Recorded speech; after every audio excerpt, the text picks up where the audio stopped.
Oh dear.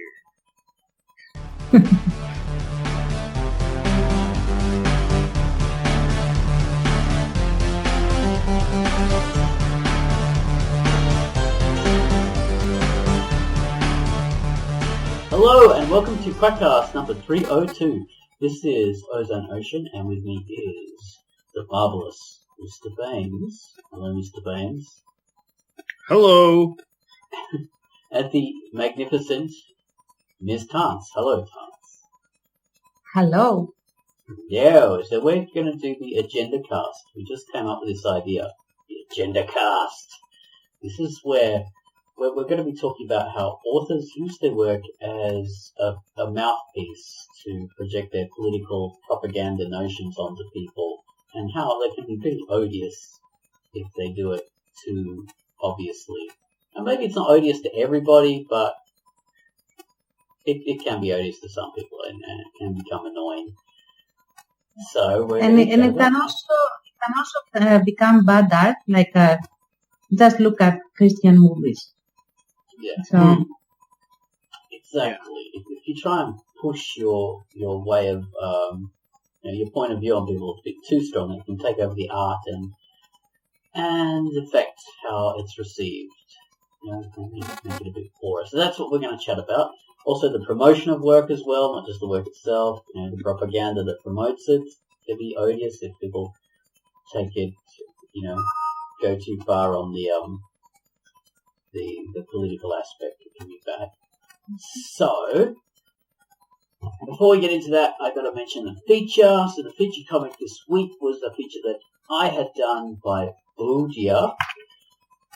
Not Odia, that's bad. No, her name is not Odia. it's not odious either. No, it's Odia. Okay, that's how you pronounce it. And the work she did was called Extinct. Or it's actually called EXTINCT. So take it away, Ozone Ocean, with Extinct. Hello, I am Ozone Ocean, and my feature this week was Extinct by Ojaya. Little Lara is the last single human person left in the whole of the universe. She's a funny little girl with light hair and dark skin, which isn't surprising given the nasty radiation out in space, which is where she finds herself, picked up by some weird-looking aliens on a big starship filled with all sorts of horrors who will soon become her friends and protectors, perhaps. This is an action sci-fi story by the amazing and prolific Odiah. The colouring and art are the great stuff we've come to expect from Odiah. The story has comedy, pathos, and intrigue. It's quite a fun little tale, especially it's a fun take on the whole sci-fi thing. Reminds me very much of Farscape, with sort of misfits in space and very strange oddball creatures, and they're not too kind intense for people, and aliens that are quite vicious. So I hope you enjoy this comic by the great Odia, who we featured for great comics such as Torn Vines. Come along for the ride. It's exactly the great work you have come to expect. So it's called Extinct, or EXTINCT. Rated M. And that was Extinct by Odiah. Okay, thank you very much for that. So next up we have the featured music by Mr. Gummels, and Gummels has given us a theme to Grunk, which was a feature of a little while ago. I think Choir featured that one. And okay, Grunk. The music for Grunk it sounds like cocktail bar samba played on a church organ, which is actually the music of heaven. Church organ music. The music of heaven. It's a cheesy heaven. Or the music of Dracula. The music of cheesy Dracula. on a cruise ship. Through space. And this is the kind of music you can imagine fat angels in Hawaiian shirts swanning about drunkenly and spilling their margaritas all over the place. Fat angels. So enjoy that image as you listen to this music for drunk.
And that was the music for drunk.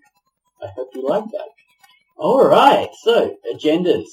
So this was a topic that we just came up with just now when, Baines had this incredible rant. Yeah, Tanserine was going on another rant. Tanserine set Baines off a charge.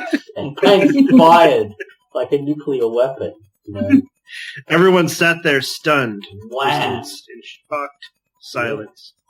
Yeah, at this enormous mushroom cloud that expanded and burnt our eyes out through Baines's ire. It was there was ire. There was some ire. And spittle flew out of my mouth and hit the camera. The rage of Baines was immense. The rage of Baines. We're living in a time now that is after the rage of Baines. That was before, this is after. That's right. From now, this time forward, yes. Time will be split, yeah. Yeah, this is RB.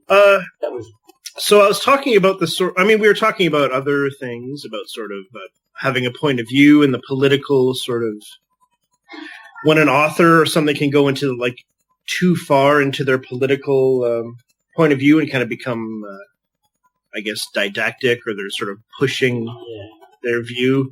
And sort of Tance was saying, you're not free to disagree as you're reading the story or whatever.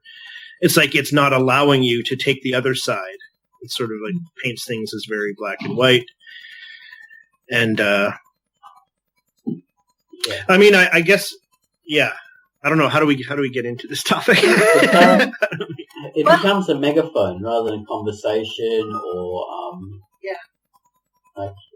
Actually, the megaphone is really good because it's so loud you can see nothing else and hear nothing else, and so basically you don't have an experience reading or watching, enjoying the work of art, whatever it is, be it a webcomic or movie or book. And or sometimes the political agenda takes a precedence to the art itself, and for example, what the storyline would need to be balanced, to be more artistically sound, let's say, or a book the same thing, or you have in a visual medium, like a film or a webcomic where all the bad guys are ugly as hell, or they all wear black always, and they live in super tall towers that look that have windows that frown at you. The ozone. I thought she was talking about us until she got to the tall towers. We don't live in tall towers. Yeah. Exactly. I'm wearing black right now. Me too. They will eat a baby for dinner every night and cackle. Okay, that's back to us. Yeah. I realized you wanted me to reference you all the time, so I'm glad. Yeah, exactly. And I mean, Ozone made a good point where it's like, even if it's a point of view you actually agree with, if it's a political stance or sort of a worldview that you kind of share, it's still annoying. Mm-hmm. If it's being kind of forced on you, kind of thing. It can become even more annoying if you agree with it, because in some cases, maybe other people don't actually recognize that they are being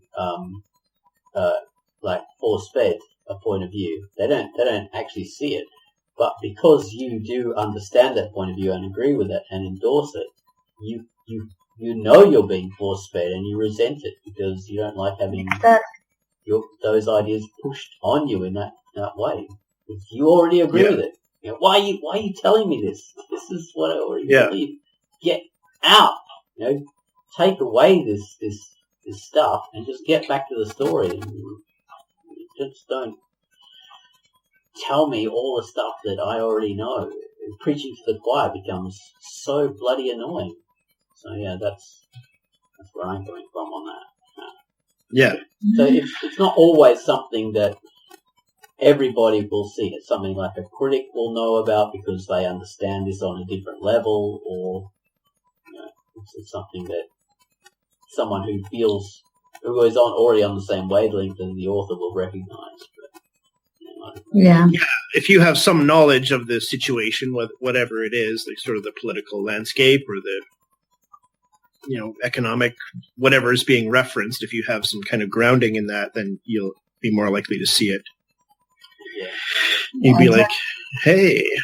I mean, yeah, I guess I come to it more from I agree with that totally. Actually, I remember that movie. Did you guys see Elysium? The Neil Blomkamp movie with Matt Damon? Yeah, I couldn't watch it. It was too preachy. I just had to. It was so preachy. It was like, and I personally I agree with that, like the universal healthcare principle that everyone should use, all that stuff. But it's a very not even thinly veiled, but unveiled kind of metaphor for healthcare and all that kind of stuff. Yeah. Denying the poor, but I agree. That's what when you were talking about this, that's where my mind went. I'm like, man, I actually agree with this, but this is annoying. This is horrible, and I love District 9. But I remember, if I remember it right, I haven't seen it in a very long time, but I remember that it had a very nice setup. Like the premise was really good, and the whole transfer to science fiction was really good. What the problem was that plot, the characters driving the plot were basically caricatures, and there was so much more that you could do in such a setting, and basically to showcase far more starchly, if that is if that is even a word, far more importantly, anyway, you know what I mean. The whole problem with the healthcare and everything, because the way it felt a little bit towards the end like a Star Trek episode more than anything else. Yeah. That sounds where it could have been, as strong as, for example, have you ever seen the Parallax case? No. Oh, guy. Well, see it then. I shouldn't spoil it because the whole thing hinges on not being spoiled. So what's it first? So it's a highly political movie, old one. I'm not sure exactly when it was made, but it was before the 80s, I think. And the whole idea is like a conspiracy theory kind of thing. But the way it is presented, it is very grounded. Like you don't get these larger than life super villains, dark coalitions that run the show. It's so gritty and simple and straightforward that it scares you more than it would if you had like a Cancer Man, Grey Man, what it was in the X-Files, or or what's the one in the Avengers? The Man in Black or something. yeah, I mean Loki. Yeah, but they fight some other dark coalition that is para military or something. I don't know. Oh, Octo something or other, or yeah. You mean The Hydra? one that Hydra. did Hydra, yeah, that's the one. Oh, okay. Hydra. Yeah. Like sorry for my sudden lack of vocabulary or something. That's okay. It's the only area I have knowledge, so I can help you. Well, back to Elysium. That's a good example of stuff. I mean, all of us agree on that kind of left-wing kind of thing, yeah, as you said about the healthcare. But it is done so crudely and so obviously. The wealthy people live in outer space in this perfect world where everything's catered for, and the poor people all live down on Earth. And when they try to come to Elysium, they get shot out of the sky mercilessly, just killed all these people, you know. And it's just, And the medical system is automated. It's robots who care for you medically. yeah, they don't even have to have doctors. Actually, for the first part that they shoot the people and everything, I buy that easily. I didn't find this over the top because historically it has been done a lot of times. Mm-hmm. In several periods of modern history. So that didn't brush me wrong. In the sense that, yeah, I can see it happening easily. Especially if people, like the common opinion, doesn't know about it very well.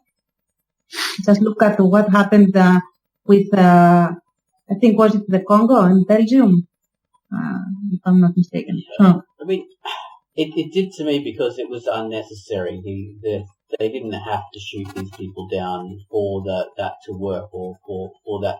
It was done, obviously, to influence the audience and to get a certain response. Because in the plot and the way the film is structured, the internal logic of the film meant they didn't have to shoot these people down to stop them landing on the thing, because they're all in a spaceship. They can't go anywhere else. It's not like they can just fling themselves all and land all over Elysium. They can easily be caught and easily be turned around because they're in a spaceship. They need the atmosphere and the air and all that.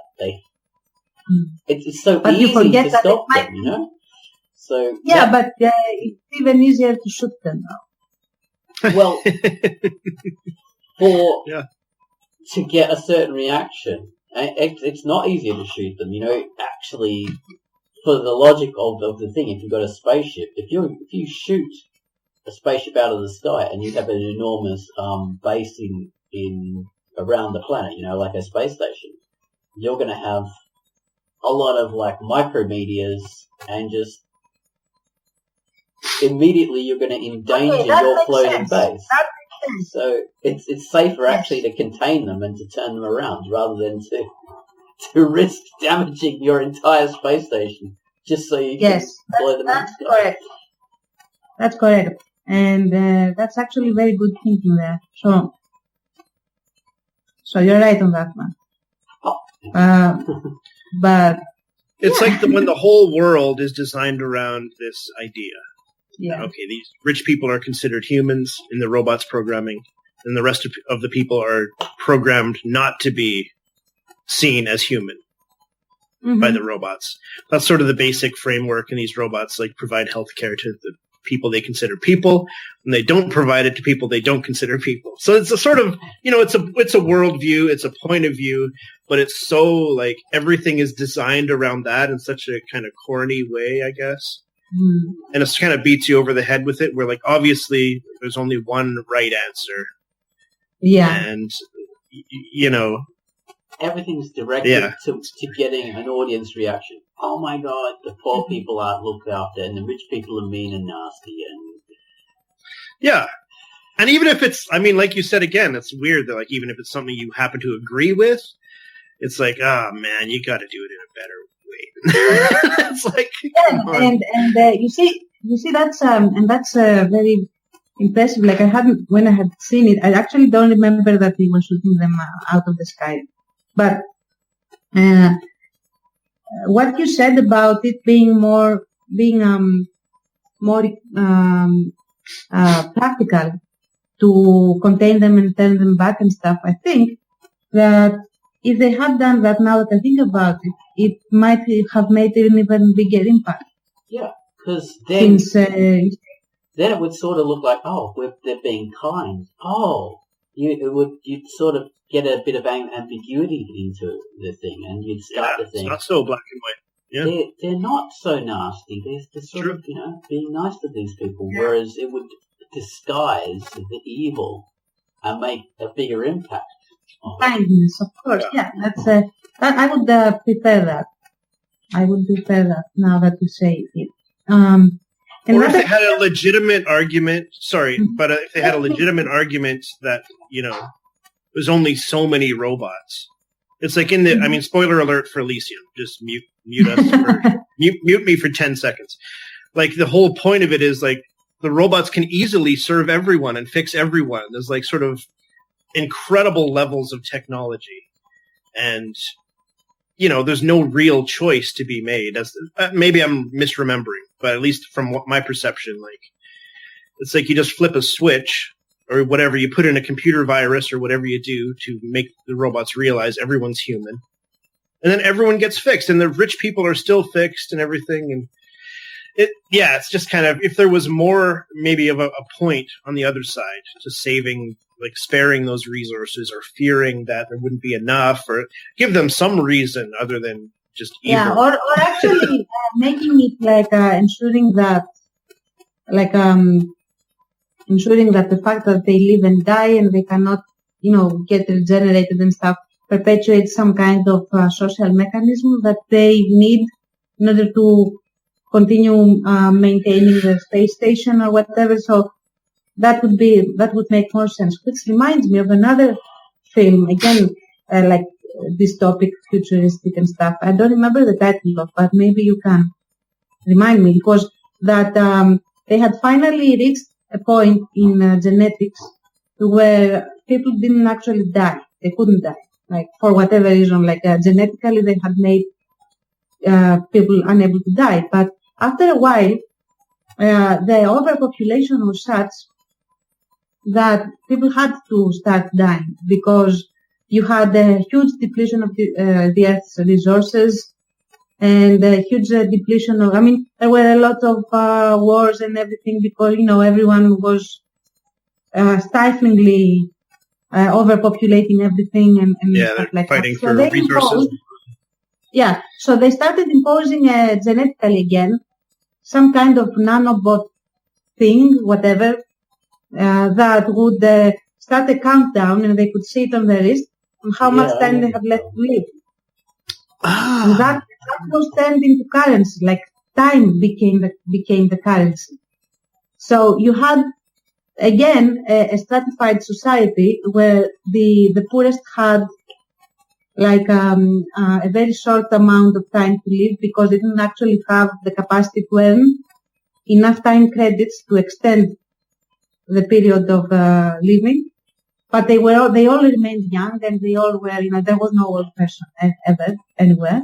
And then the old people lived for centuries because, they never had any financial quote unquote issue with they had like innumerable minutes in the timer and they were cool. The way you're describing it sounds good.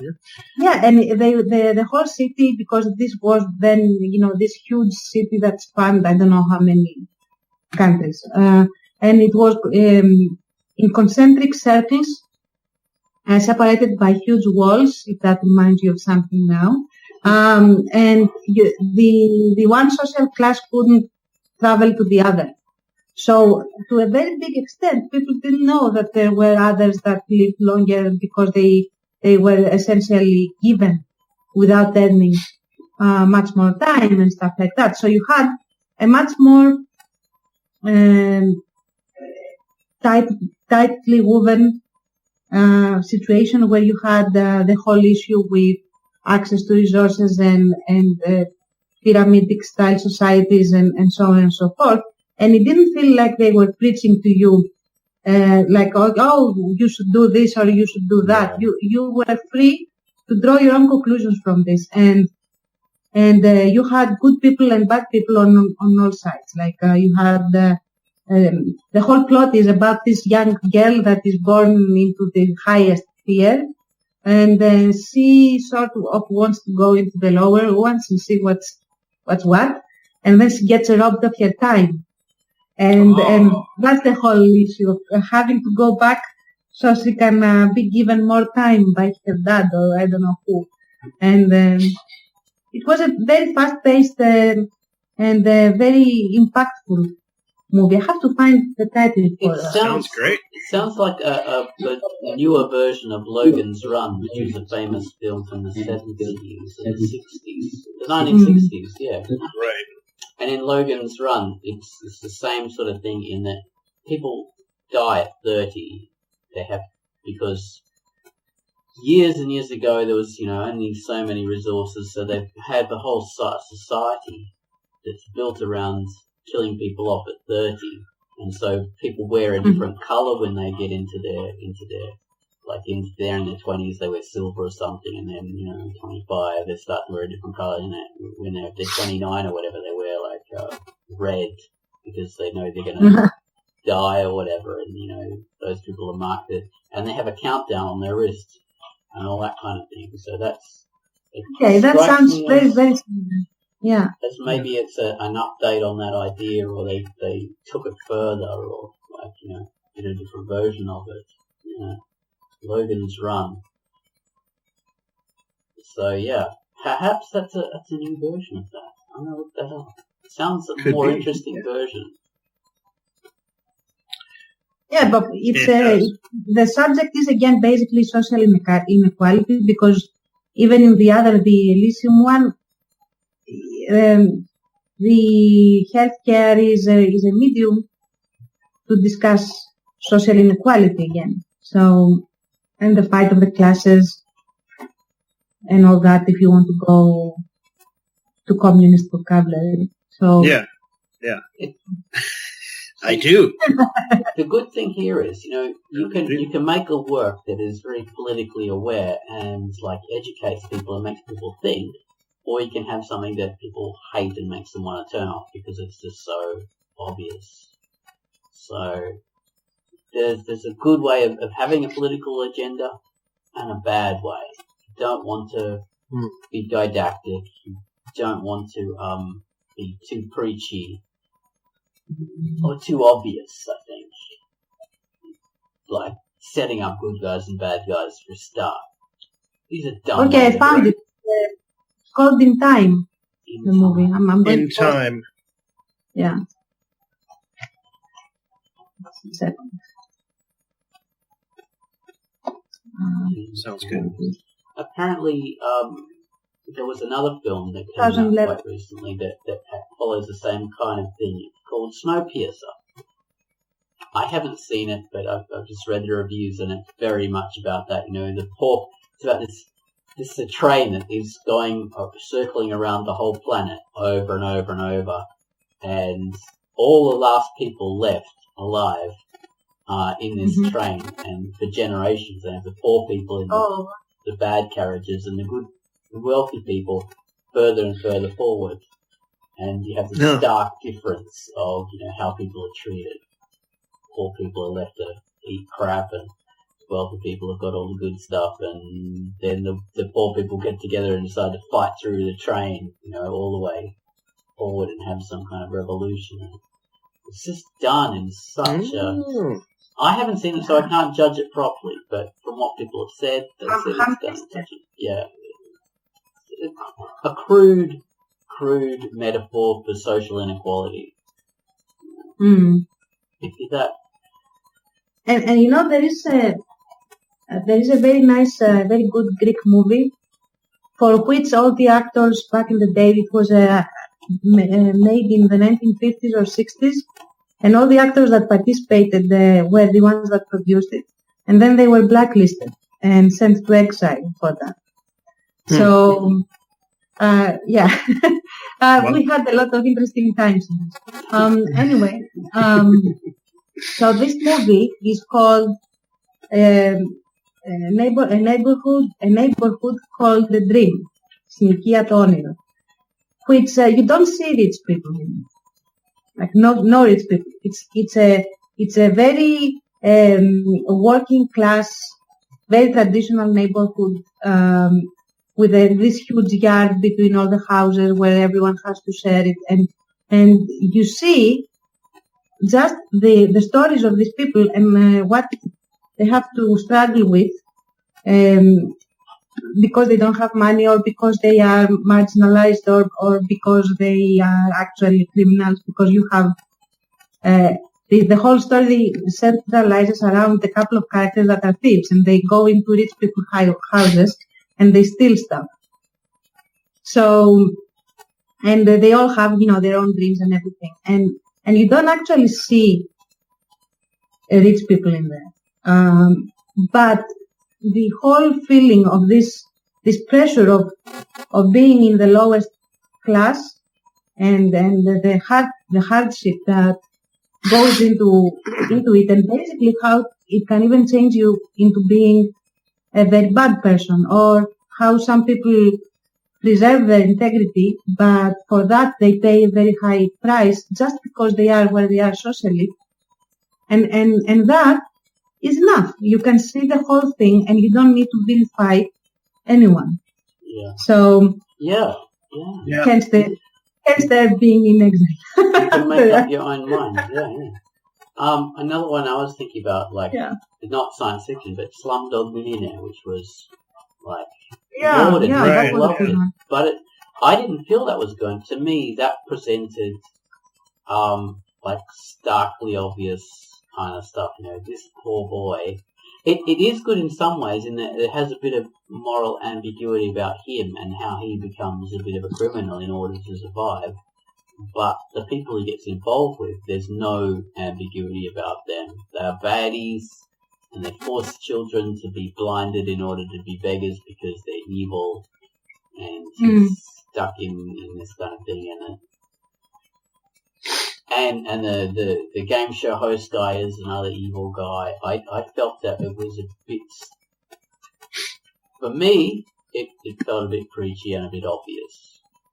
But not entirely. What's that? That's the lead. It's about the neighborhood.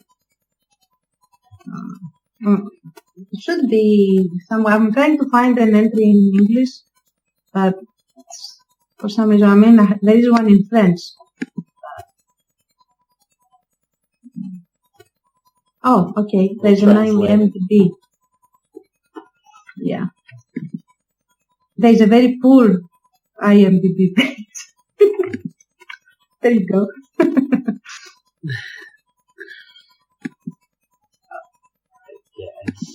It's a 1965 movie. Sinocchia to Oniero. Sinocchia to Oniero, yeah. I'll add that to my list of few things.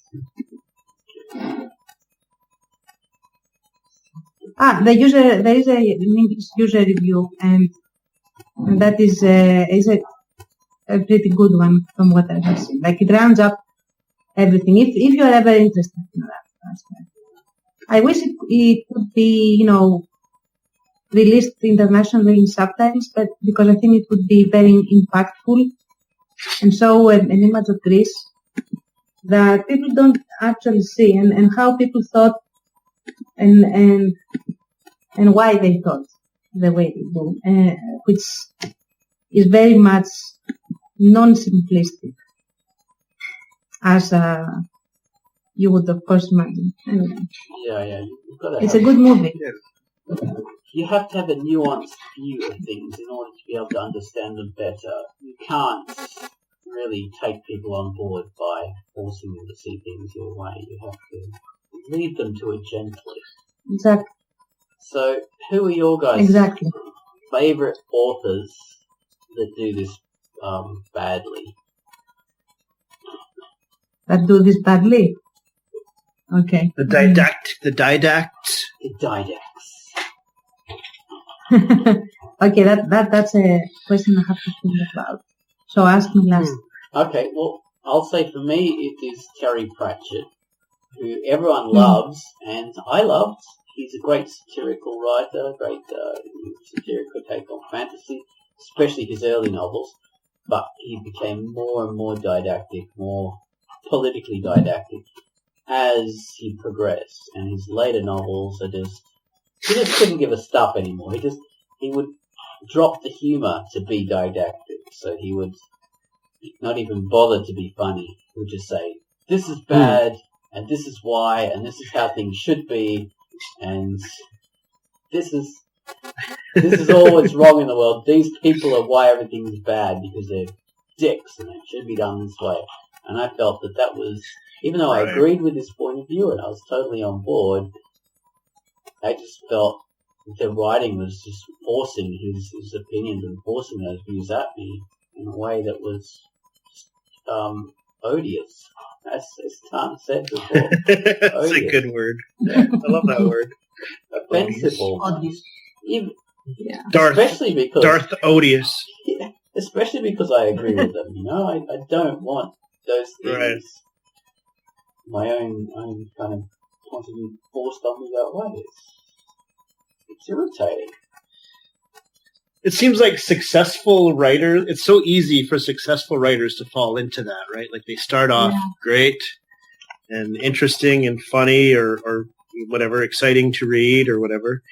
And then like as they go on, they can kind of more and more of the deep, the muck comes out and they get more maybe arrogant or whatever. Not necessarily critique, it just kind of happens, I think.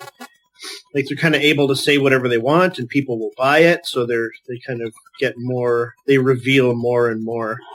I guess for me it might be Piers Anthony. Yeah, definitely. Who I loved. I was just thinking of him as you were saying that. I was thinking, Yeah. And he definitely, as his career goes on, I stopped reading. I mean, he's got dozens and dozens of books out now that I've never read or heard of or whatever. But it definitely, I could sense it getting more. I wouldn't have had words for it then, but I was just like, I'm not enjoying reading this anymore. Where he got, like, some of his ideas are definitely a little on the, I don't know, what would you say? The creepy side, I guess. And I don't know. Yeah, I mean, definitely, yeah. I don't know if I want to say any more, but it definitely, there's some stuff, and even in the early books, that's kind of like, oh. And then you read some of the later books, and it's like, what? Wait, what? Did I just read what I think I read? Are you suggesting? I mean, look, we all know little children are sexy. Little teases. We all know that. Oh god. Well, actually, I can't. I can't think of his political. I don't know what his political leanings are, but it's stuff like that starts to be like, holy, wait, what? A few years ago, it's a little bit. I was reading a Piers Anthony book, and it was a one where people become trapped in a virtual reality video game. And this was before there was even virtual reality, so he was very much ahead of his time. And so the whole virtual reality game is sort of set in Lebanon during the 80s when they had like the whole like sniper alley kind of thing, and people were being killed in the streets. They have all the different like the factions. There's the Druze Christians against the Coptic Christians, against the Russians, against the Israelis, against the Arabs, and all these different factions are fighting for control of Beirut in Lebanon. So that's how it is in this computer game, and people log in and they become part of these different groups and they fight against each other, and it's fun. But as these characters are doing that, his own character sort of muses on the nature of the conflict, and so Piers Anthony, through this character, gives us his own political point of view and says, oh, okay, and this is that, and he sort of says, oh, maybe the reason why the whole Arab world is doing so badly is because they don't, take on the rights of women. They don't have the same equality as Israel doesn't. Maybe the reason why Israel's doing so well is because they have equal opportunity, and maybe the Jewish idea is so much more superior to the Arab idea. And I just thought, God, man, you know, that's Okay, that's a bit too obvious. yeah, you just like, wow, don't have to be so political about it. Yeah. I have been struggling a lot to get an English speaking author, but I can't because there is this one book that I read when I was a young girl, and it's Greek. It's by a guy named Pantelis Koliotsos. That's his name, and it is called The Wooden Swords, and it's an anti-war book. Great narrative there. I mean, he has a very nice narrative voice. It's very easy and very entertaining to read this book. But man, the way that he hammers this anti-war thing on you and tries to force feed you and scare you into you know, war is bad. Like, okay, war is bad, but the way you have like, okay, it opens. It's like a little story taking place in a village in the mountains. Okay, during, I don't know, maybe the 80s, the 90s, something like that. So you have kids that are very much into playing war with their wooden swords. And you have two schools and they fight between them because they are the opposing factions and everything. And everything revolves, like, even the adults speak about war and how war is bad. And there is this scene that I remembered and I said to myself, okay, this is unrealistic even for me, and I'm 9. And they have this UN summit where all the toy makers from countries come to present their toys in the UN summit. Yeah, like and you do. you have like the American one with the huge weapon, I don't know what it was, and you have the German guy with another huge weapon, and then you have a Japanese guy with the soldier, blah blah blah. You know, everyone has toys that are weapons, and then you have an Ethiopian man that is really thin because it was the Biafra hunger that was taking place at the time. It was very much a current event at the time when the book came out, and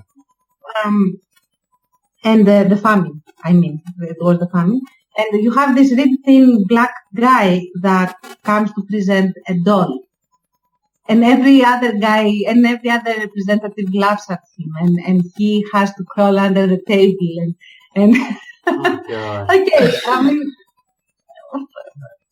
yeah. Don't do that. I mean, there are so many things. It's too obvious, yeah. And the Obvious, problem and is, it was a scene that didn't have anything to do with the story of the kids at the village mountain. And, you know, the kids end up hurting this old guy that is also the village idiot, and he happens to run in while they were fighting, you know, throwing rocks at each other and stuff. And then they all feel bad and they stop. Okay. But I remember that it didn't actually convince me that war was bad. Yeah. It convinced me that everyone in the village was stupid.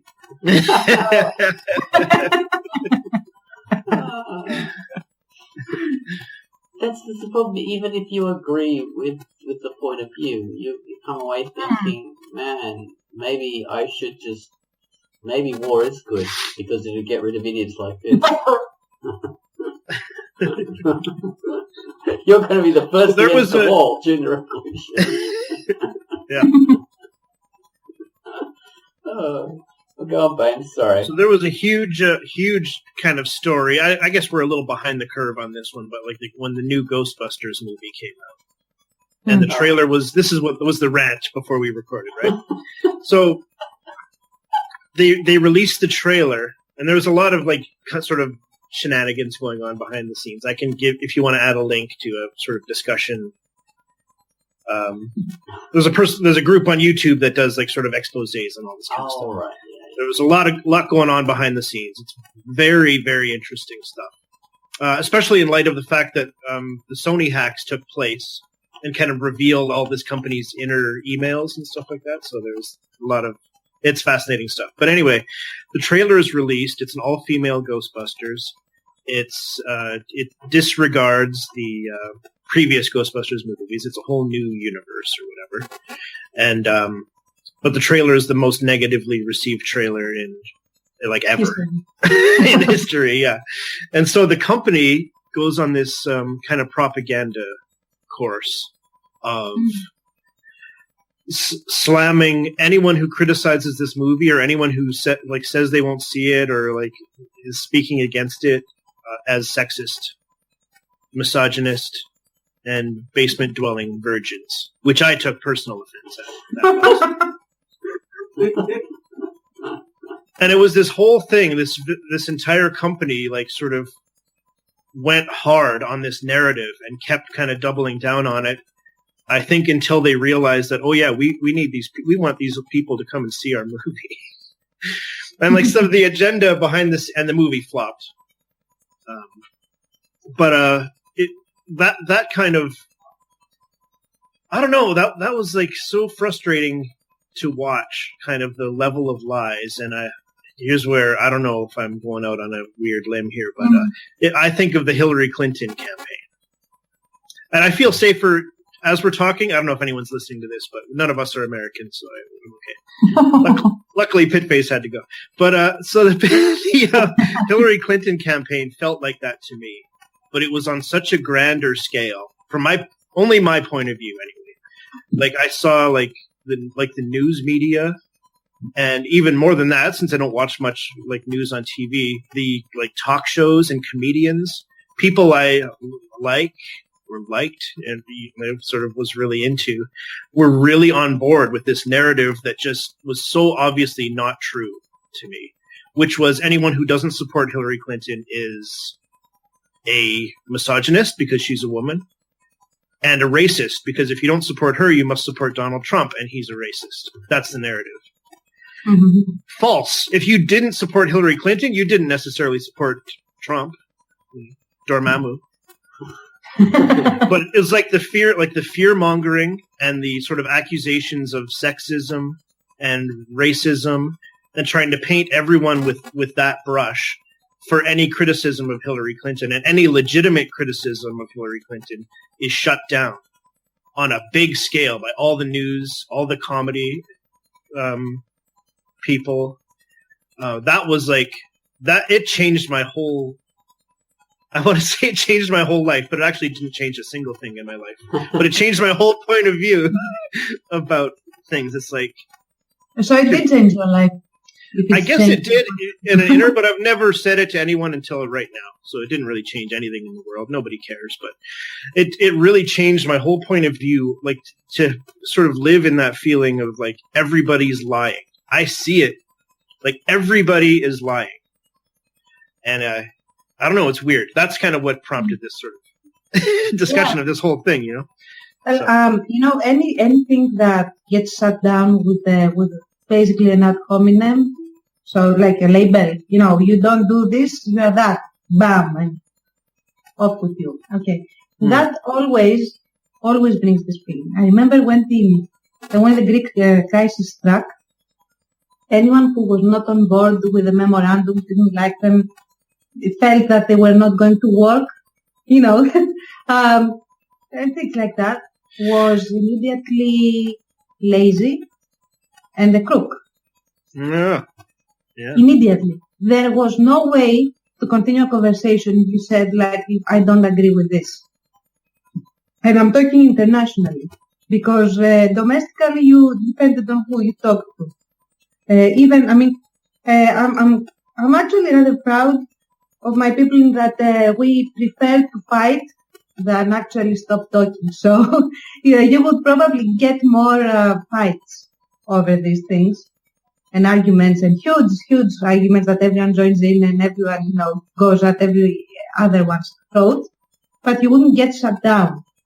Yeah. International though, and especially in forums, you would get like, oh, okay, and where are you from? Oh, you are also Greek and you are saying this, then you are a lazy non-working moocher that lives off other people's money and doesn't know how to work.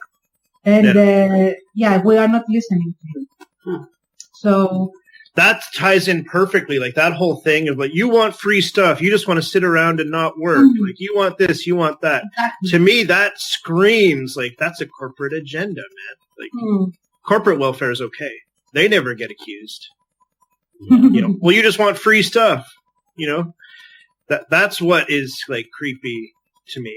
Is like this whole thing is serving the interests of like people we never see. I don't even know who they are, but they're these like corporate moguls.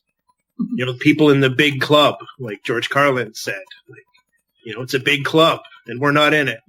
It's like that kind of those people. Yeah.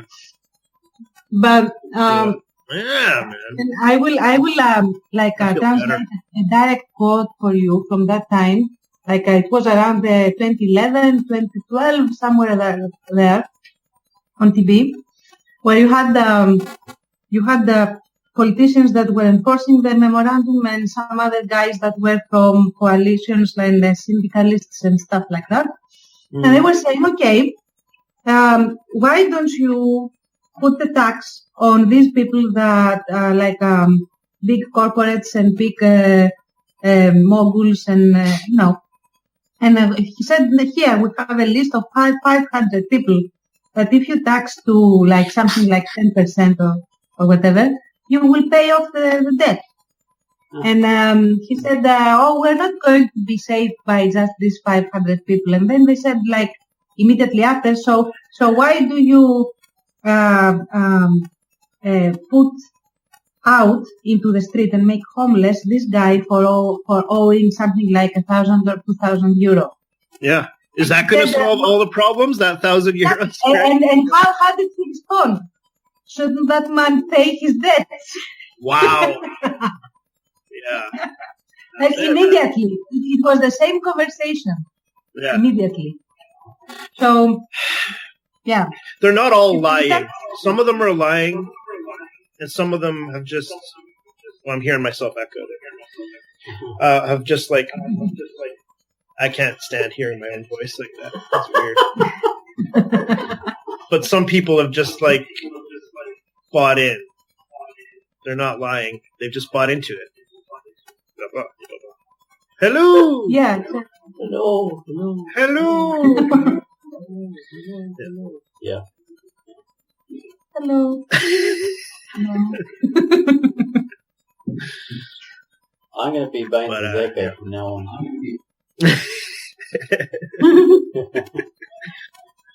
But yeah, man, it's very. You see it in the things that are ignored. Like, I mean, that's amazing that it was stated that directly, Tans, that guy would sort of, that either cognitive dissonance or just like, manipulation, just kind of hoping that, they can just plow through. Yeah. Is crazy, but it's usually ignored. It's like they brush the economic concerns, income inequality, like that seems to me, it seems like that's the big stuff, and it gets kind of brushed under the rug. People, they don't want to talk about it because they're controlled by these interests, Yeah, like they talk, for example, scary. about social welfare, for example, or, the safety net for the poor people is sapping the resources and blah, blah, blah. And then you have like the biggest elements, the biggest parties, let's say, that have been on social welfare are the banks. Like they are being bailed out. They're the ones who got bailed out. Yeah. Yeah, like that's well, if that's not social welfare, I don't know what is. And yeah, you can if you say a statement like that. I'm talking about on official mass media, because if you talk to normal people, you don't get responses like that easily. You get something like banks are different. Don't talk about banks. We're talking about you, and they are persecuting people for a few hundreds of euro anymore. I mean, we're not even talking about a few thousand euro. We're talking about the other day, I'm talking about a few weeks ago, they arrested this woman that was selling her own stuff from her house, like little silverware and her plates and stuff like that. And they arrested her because she wasn't, she hadn't declared that to the IRS. So and she was of course selling this because she had no other way to eat. She was like a 75-year-old woman with no income from anything, and she was selling the stuff that she had in her house to be able to live and to eat and get her medicine. Because of course now social welfare doesn't cover the medicine anymore. So, and she was arrested for that. And I think she was fined. She was fined something like €5,000 for being a merchant without having a license. Wow. So, yeah. Further in there. Oh God.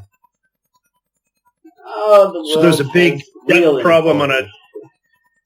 It does. I mean, this podcast is supposed to be kind of like messaging and stuff like that. So, like how that's put across, right?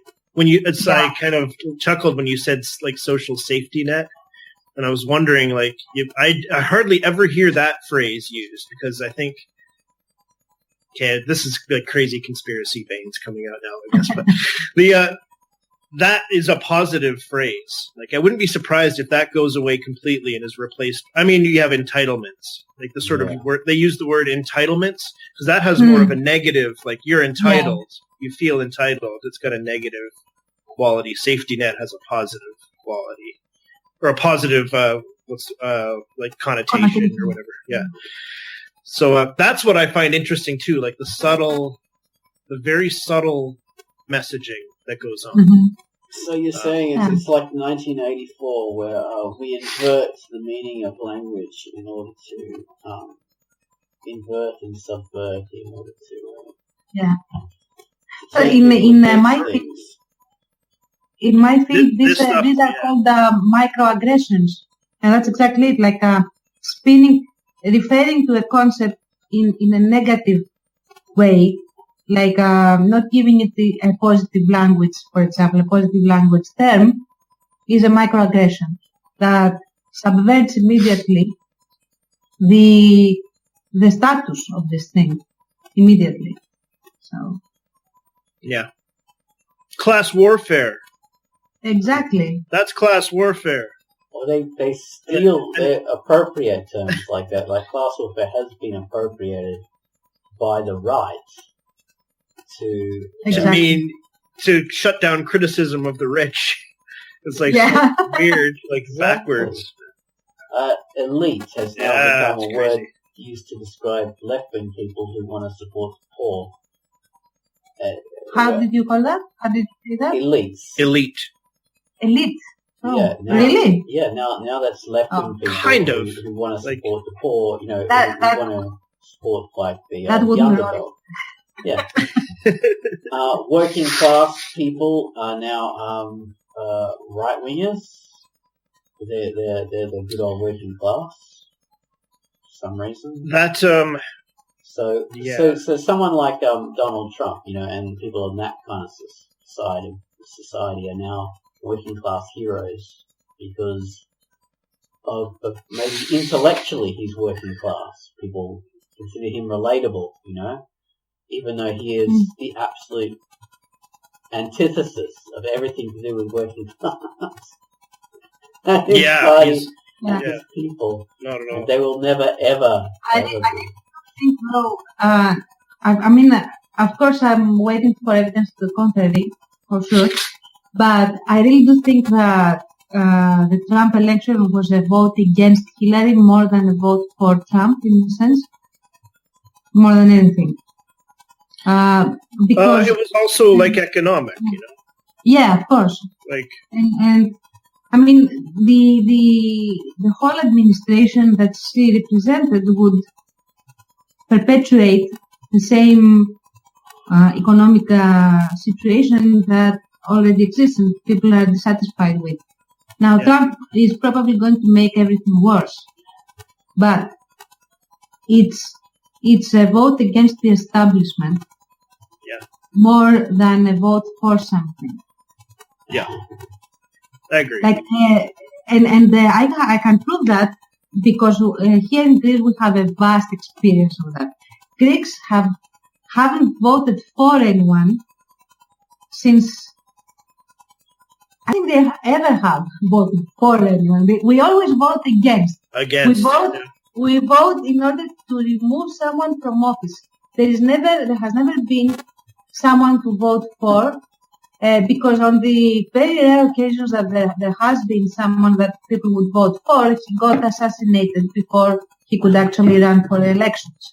Wow. So you get people elected into office in order to remove the previous ones. That's the only way things work here, and everybody knows it.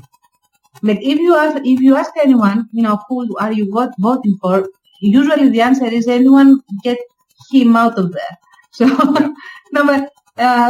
nobody actually looks into the programs or anything like that, because the idea is, especially now, now is a very weird period because people actually don't vote. Because what has happened was that it is become very clear that no matter who you vote for, in the end we always do what Germany says, or if we don't want to say Germany, what the EU says. So we aren't feeling that you can vote for anything or against anything at this point. So, that has other ramifications, but I think in the case of the Americans that aren't living in such a situation as us yet, I hope never, they are voting against what Hillary represented and not so much for Trump, in the sense that I don't think that Trump can get away with as many things as Hillary would. But we'll see. I hope that's true, and I kind of agree with that. That people are already fighting back against Trump. There's protests. There's people like watching him like a hawk. That makes me feel some hope. Whereas Hillary, any criticism was shut down. It's like, no, Hillary's the good one. It's like, no, she's not. Relatively. Sorry. It's relative, but it continues down a bad road. I mean, whatever. Like this political thing is, whatever it can turn into the whole thing. But it's the messaging I'm talking about, like sort of the lies and the propping up of Hillary, and the demonizing of Trump supporters, who it's like saying they're all racists. It's like, no, man. That's just not true. I mean, in my opinion, in my estimation, I've seen interviews with working class people. They're not racist. Some people are. Some people are racist. Some people are sexist. Some people are like hate Obama because he's black and all that kind of stuff. Sure. A lot of people are like, they don't want their job taken away, or they've already seen their jobs taken away, and now they're working for whatever, like $7 an hour instead of $25. Yeah. But anyway, blah blah blah. It was supposed to be about the propaganda, because that relates. But it is about propaganda. It is about the message, because the narrative. If you had like a more liberal, ironically, approach to criticizing Hillary and having Hillary respond not hold back on her gender or the fact that she's a Democrat or whatever else. And then I think that it would have been a much more successful campaign for her. Although I absolutely personally despise her for very specific reasons that have to do with her policies in my area of the world. I'm sure, yeah. But I don't know. I mean, maybe for the Americans should vote for the Americans, just like every people should vote for their own interests, regardless of what the interests of others are. That's my personal belief. So And I do think that, for example, if Merkel loses the vote, because she's making, in my opinion, a mistake of running again, it won't be because she, for example, has been atrocious to Greece. Nobody cares in Germany, and I understand that. It will be because there are so many million people in Germany that live under the poverty level, and it will be because they feel afraid that she has messed up the refugee issue. So, they would be voting against her for those reasons, more than, racist, gender, or whatever else. Yeah. Just like when Obama was elected, he was elected because they voted against the previous unnameable person. Yeah. So, but he also talked a great game. I mean, I don't know what everybody's thinking, obviously, but the way he presented himself back then, like in 2008, was like, you're right. They were voting against what had been going on for 8 years plus. But he was presenting himself as like a champion of working people, champion of, ending income inequality or like reducing income inequality. Exactly. And all this kind of stuff. Like he had a positive message. Wasn't very much. We had the "we can do it" thing. Yes, we can. Yes, we can. So that was a positive message. It wasn't a message like I'm better than whoever else was running against him. It was like exactly, which was Hillary's message. Yeah. He's worse. So, exactly. He's worse. He's worse. Vote for me. Yeah. It's important to remember with criticism of Hillary that actually more people did vote for her than voted for her. It's just the weirdness of the American situation. That's also true. Yeah. So in a sense, I think they both were successful in the sense that one got the popular vote and the other one got the unless the electoral college.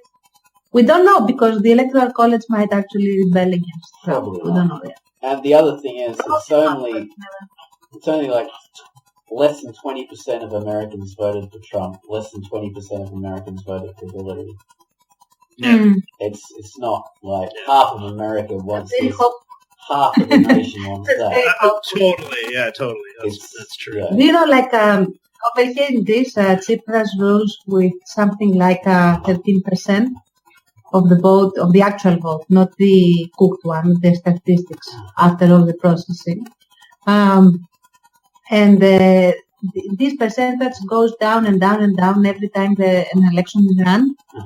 So, and you have something like 60% of people just not voting. Yeah. They are the ones, though, that do most of the resistance part.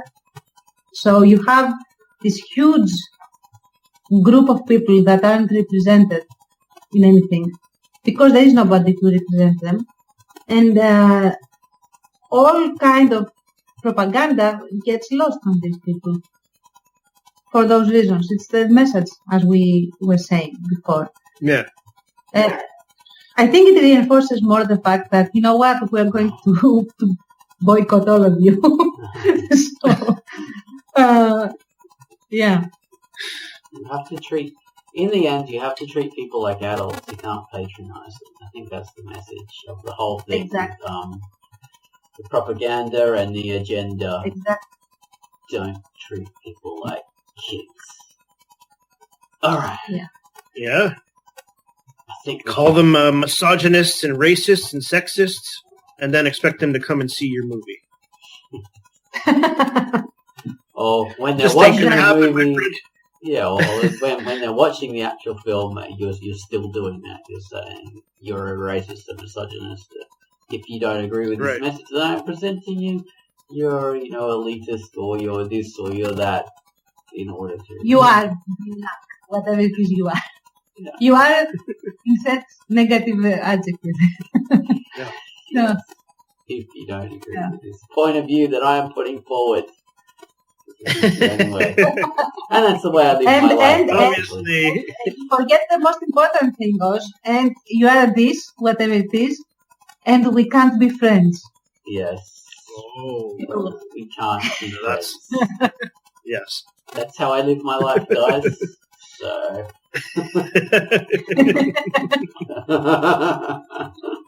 Alright. Well, this has been Crackcast number 302.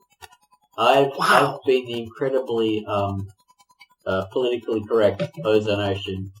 Baines has been the vile, sexist, misogynist bastard. And Tantarine has been like the politically active ideologue. The agitator. I have been the agitator in everything. Agitating ideologue. That's what she is. She's a revolutionary. So that's what we are. All right. Thanks for listening. Bye-bye, everyone. Bye-bye. Bye.